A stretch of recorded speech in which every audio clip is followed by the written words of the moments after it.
Hey everybody, I'm Halo at New Leaf Studios, and this is Watch Me Whip. Part 1, the sketch. So this drawing was a really fun one. The artist, Christian Ortiz, he had this really interesting take, and it was just a really fun draw for me. So the initial drawing was really good that I did, the pencil drawing, so I didn't want to change too much about it. The only thing I did have in mind when I was making this digital sketch was just to make things accurate and kind of feel, I guess, just a little more solid. And then I had these these lines of design kind of cutting through the drawing in terms of the swords. So wanted them all to be facing kind of the same direction, so you have that nice diagonal going. What was really cool initially to me about the concept was that this character was very like spindly and kind of like a spider or like an insect, where it has these like spindly arms that kind of go in weird directions and have like all these different components to them and stuff like that. So I really wanted to capture that and make sure that they were done correctly.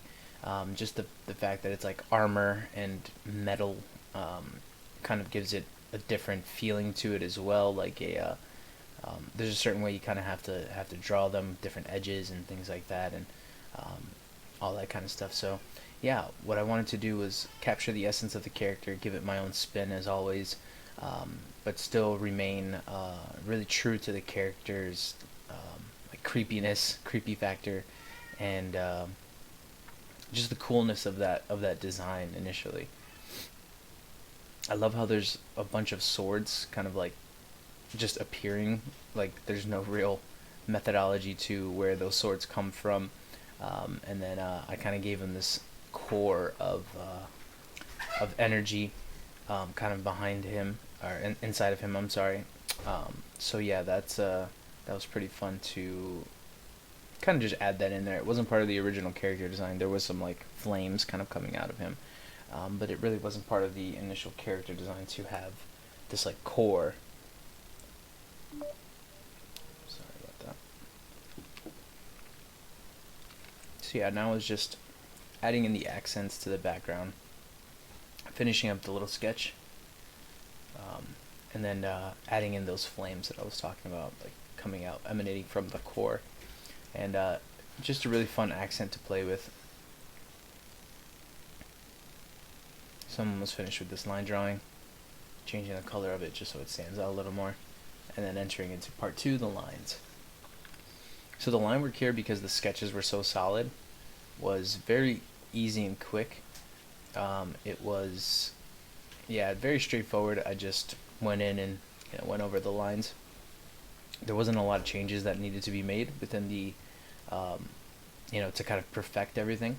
It was definitely a lot easier than some lines that I've done before, where there's a lot of little changes that I'll make in the line work process. But this is definitely one of those straightforward kind of drawings, because I really enjoyed what I did with the first two iterations of the sketch. So this one's pretty straightforward. It's not going to be that long.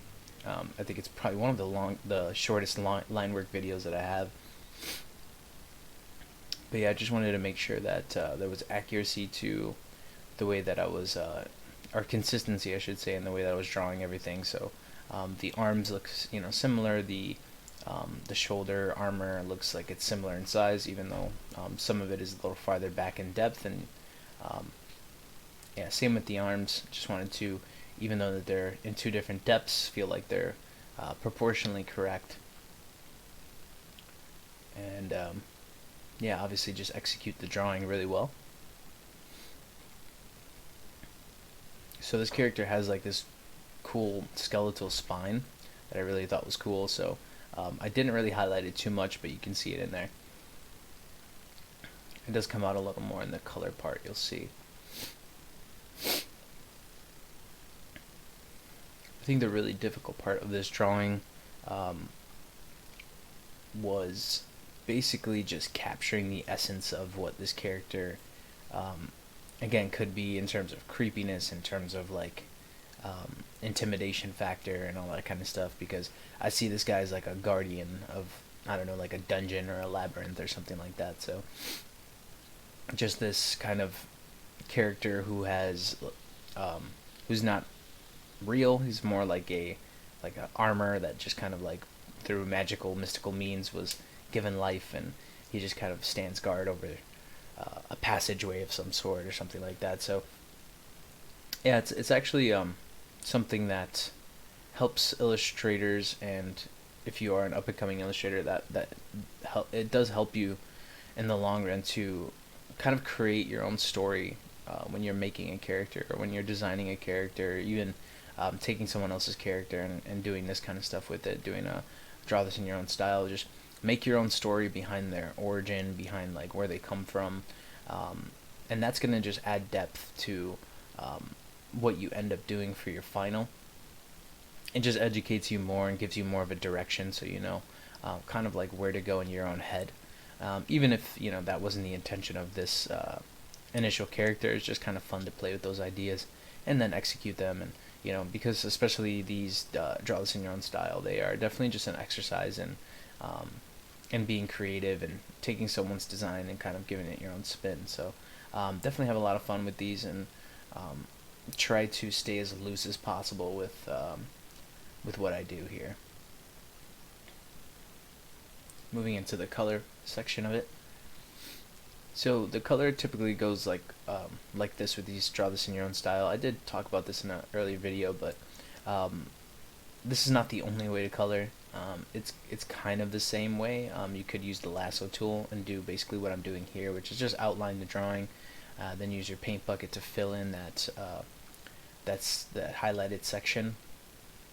You could use a selection tool, like the marquee tool if there's squares or geometric shapes and stuff like that. But typically I'll just use the lasso tool, use the polygonal lasso tool if there's any like high geometric shapes. But basically I just go over, create outlines, kind of similar to how you would if you were a kid coloring in a coloring book. You know, you kind of create some lines and then don't go outside the lines. You fill in the inside of it, the internal part of it. And yeah, this method is I obviously missed a hole there somewhere as I'm trying to fill it. So yeah, I ended up filling it successfully, and then I just go over and make sure all the parts are filled in. But yeah, so I did say this in an earlier video too, that it's a bit more cathartic to color this way than the other way, which is like the lasso tool and just like the paint bucket. I couldn't tell you why, but I guess it does kind of call back to that time when you were a kid just coloring, and it was very fun, and it wasn't work at that point. And surely I don't consider this hard work because it's something I really enjoy. So now I'm just laying out a color palette based on the original design. I did change the colors just a tad bit. I think at the end I just made them a little darker and stuff like that, but I try to stick to the original color palette he had, which was these really nice teal colors and like a pinkish hue to kind of round out the background, which makes the like blue teal color kind of stand out.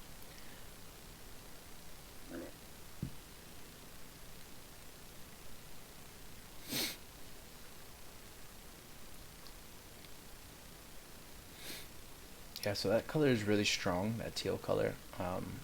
So I think I darkened it eventually, but yeah, it's a really good color scheme actually. And what's cool about doing these kinds of things, doing these kinds of exercises, and using someone else's color palette is it takes you out of your comfort zone as an artist, so you can kind of do things that you wouldn't normally do. Like I probably wouldn't use this color normally, and not that there's anything wrong with it, but it's just kind of outside my comfort zone. I don't really have character designs in mind that would have this color as like as a main color. So it was kind of cool to use it and yeah, just step outside of myself a little bit, which is partially the reason why I started doing these exercises, was to kind of step outside of my own mind and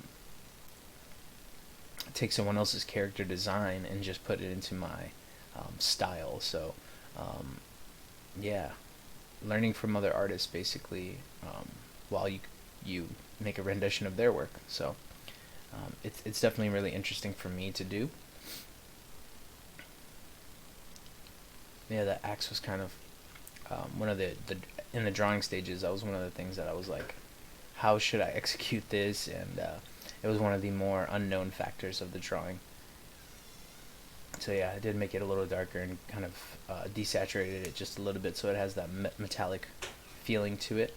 Um, and then now I'm going ahead and laying in all the rest of the colors needed, uh, creating that background darkness there.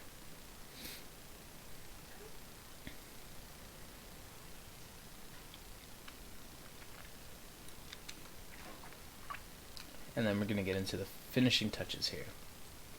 So I usually start with these finishing touches with a nice background. It just helps to solidify every other aspect that I'm going to be doing, so I can create a light source in this background even if it's not a hugely obvious in the background. I can create the light source coming from the background. You have the assumption in the foreground. If it matches, then that's where the light's coming from. So I didn't want to do anything extremely elaborate, like buildings and things like that. And I was building off the premise that he's in, like I said, like this kind of labyrinth dungeon, ancient kind of sacred ground. So I just made some kind of debris, not debris, but like ruins in the background. Um, and yeah, I definitely just wanted to depict a scene that was indescript, so that way the viewer focuses on the foreground as opposed to the background. The background is just a nice asset that gives it a little more clarity to the world build that this guy's coming from. So um, there wasn't a tremendous amount of attention to detail in creating this background. As you can see, it's more painterly. It's definitely a little looser, and then I just go in with the, like, I created the essence, and then I just went in with the mixer brush and started making it feel more painterly, mixing different parts and then adding in highlights and darks and things like that. So giving it that misty feel and all that good stuff. And I went and frayed the edges just so it maintains that look of distressed ancientness. And now I'm going and laying in. So this is kind of like my global light shadow. It's just something that I do so I can have, like, I try to vary up the cool to light, or cool to warm light aspects in the drawing. So I'll have from one direction a cool color and then a warm color coming from another direction in the opposite direction. It just kind of gives it more dynamism to your final work, and a little more contrast. So that's why I like to do that. I'm going in and laying in the shadows, like the actual hard shadows, based on the light source that I chose. And there's also going to be obviously a light source right in his core, so that's going to play a part in a little bit later on.